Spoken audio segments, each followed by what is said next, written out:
Hey guys, I'm back in Chicago, and so it's time to continue with the G-wagen project. If you remember the last time I was here, I ended up dropping the truck off at another property, and where it's been outside for the past 6 or 7 months. So it's on a wooded lot here, so there's no access to electricity or anything like that unless I bring a generator. But again, I have to move this truck now because the property's been sold, and I guess the closing or whatever is going to happen later in the month. So yeah, so this is the first time I'm seeing the truck again after leaving it in the end of January. So it's been through Chicago winter, it's been through the spring, and most of the summer. So we're going to take a look at it now.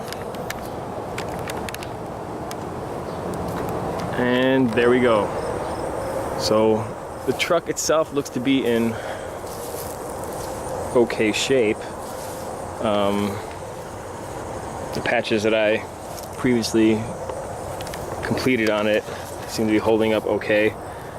This was all ground down, and you can see this whole thing needs to be completed.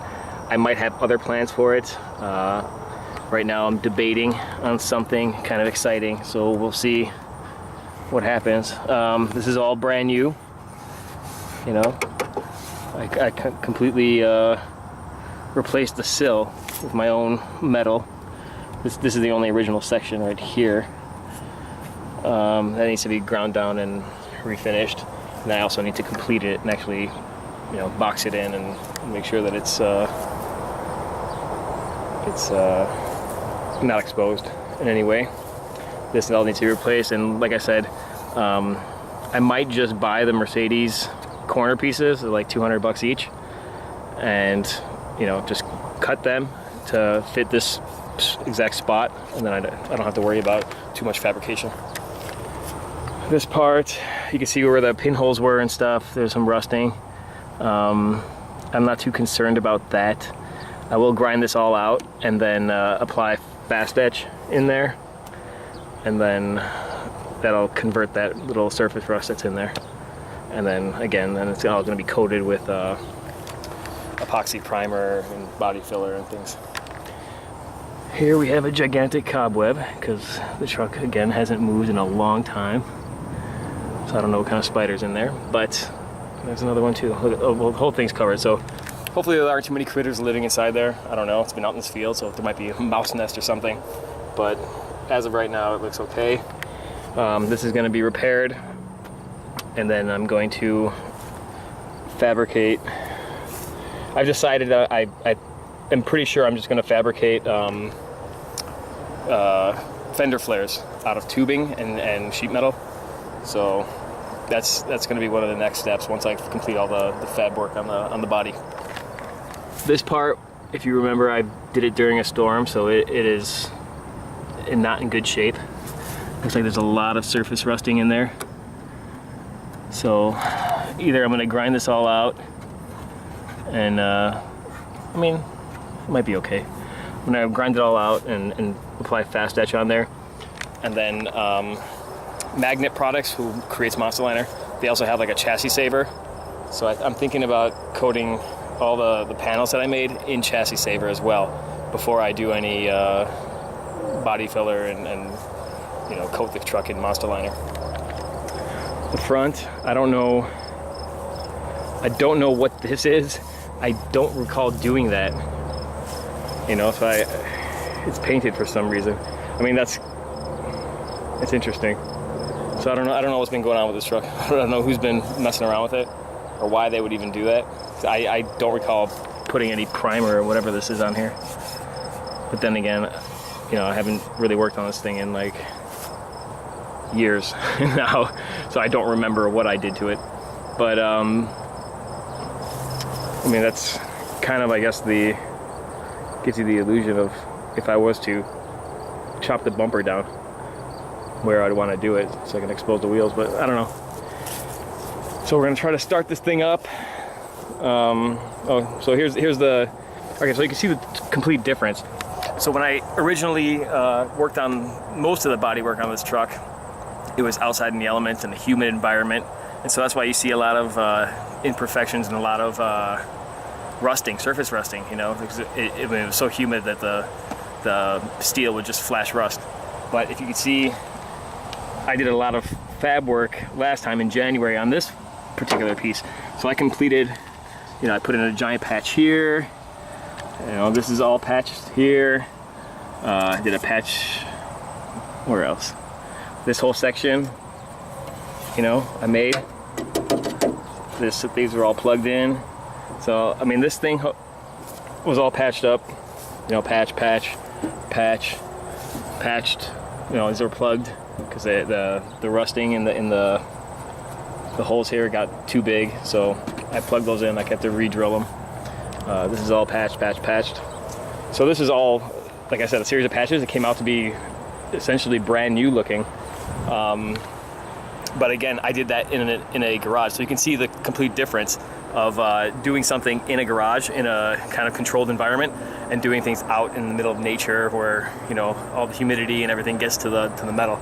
So if you can, unfortunately I didn't have the option to, but if you can, obviously do, you know, all the work in a garage. This sill down here needs to be completed. I still have holes there, hole in the back. You know, I'll put the internal frame coating in there. I'm not sure if I did already or not. I don't think so. But I'll have to clean that out and put internal frame coating in there. Complete this section right here. You know, just grind all this down again. You know, reapply fast etch, cover it with epoxy primer. So, I mean, the majority of all the rod is cut off the truck. It's just a matter of plugging the patches and kind of repairing the stuff that's been sitting out for 2 years. So, not too bad actually. The floor here, this is all replaced. Again, I'm gonna coat it again with fast etch, you know, neutralize the rust, and then coat the whole coat the whole floor with Herculiner, which the original, well, I don't know about the original owner, but the previous owner, you know, coated the inside with Herculiner. He did a poor job doing it, so I'll have to prep this accordingly, you know, make sure I scuff it up enough, and then coat the rest of the interior. So, yeah, I got my work cut out for me. Okay, so for the panels themselves, I'm just using scrap paper like I did before, and then I'm gonna trace out, you know, the size of the hole that I need to have replaced, and then cut it, and then so I'm just gonna have my templates like that. So I'm gonna have a bunch of paper just of the different size patterns that I need to cut out, and then cut those with the electric shears. And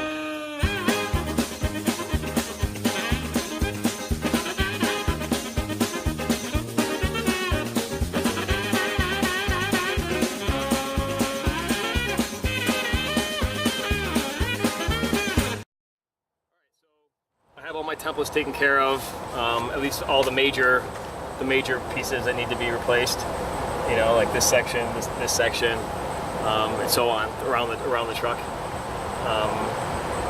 Yeah, so I'm gonna have to cut those out of some steel, and then when I get a chance, once I move the truck again to a location where I can actually have access to electricity, then I'll plug those in and patch it up.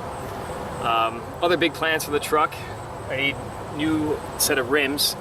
There was a company which actually provided me with a shirt as well back in Colorado, in Denver, years ago, Galandecraft, which I purchased a previous set of steel wheels. They made custom wheels for me, but they're out of business, and the actual fabricator, the wheel manufacturing shop that actually made the wheels for them, is also out of business. So they were based out of Denver as well. So I don't know, I'm gonna have to try to see, try to find some cost-effective wheels to replace these things, because they're 5.5-inch wheels, and that is tiny. I want to get at least 10.5-inch tires, maybe 12.5-inch tires width on here, and you know, these just won't cut it. And the problem is there isn't too much as far as aftermarket for these trucks. You know, they're extremely expensive. You know, I can get Alcoa wheels or whatever, or Porsche wheels, and put them on there. But I don't like the look of those. So I don't know. I'm gonna have to try to do some more research and find some wheels. I can get bead locks for them, like Hutchinson bead locks, and those are extremely expensive. You know, like this whole truck, this whole plan was to make a low budget, you know, cheap wheeling truck. So that's the major reason why I'm doing the work the way I'm doing it, instead of, like, say, replacing all the body panels, getting it painted, all that stuff. Instead, I'm just patching it, you know, to close to new, and then coating it in Monster Liner. So that's only going to be about $300 I think in material, just to you know, bed line the whole truck. It'll look good. As far as wheels, I don't want to spend more than maybe $150 a wheel. When I bought the previous steel wheels for it, I think I paid $500 for a set of 4, so it was a good deal.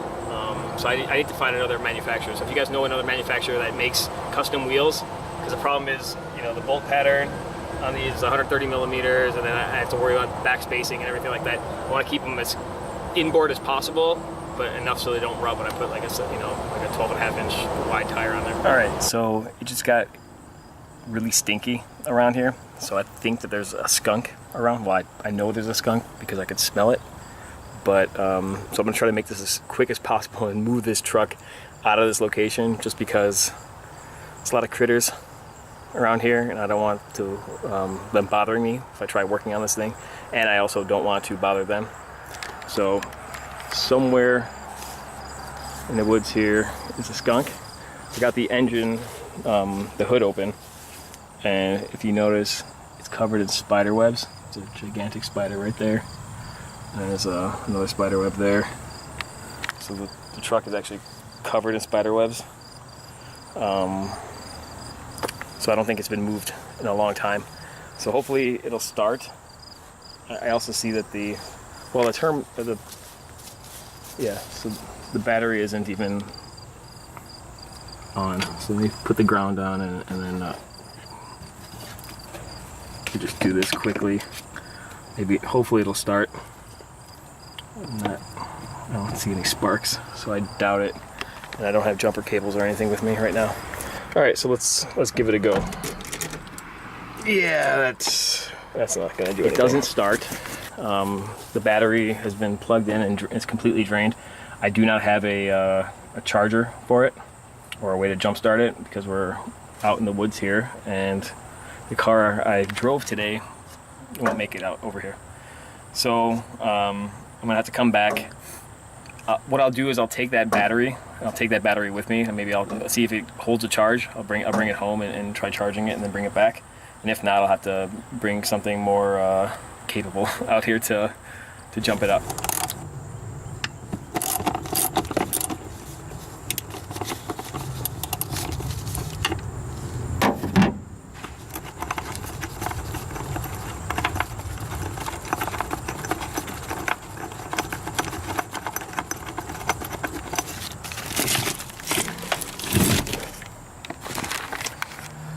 All right, you guys see any spiders?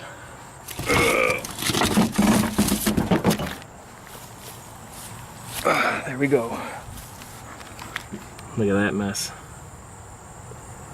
All right, so taking the battery, hopefully it holds a charge. I'm gonna put it on the charger at home and bring it back, get this thing moved out of here, and start working on it.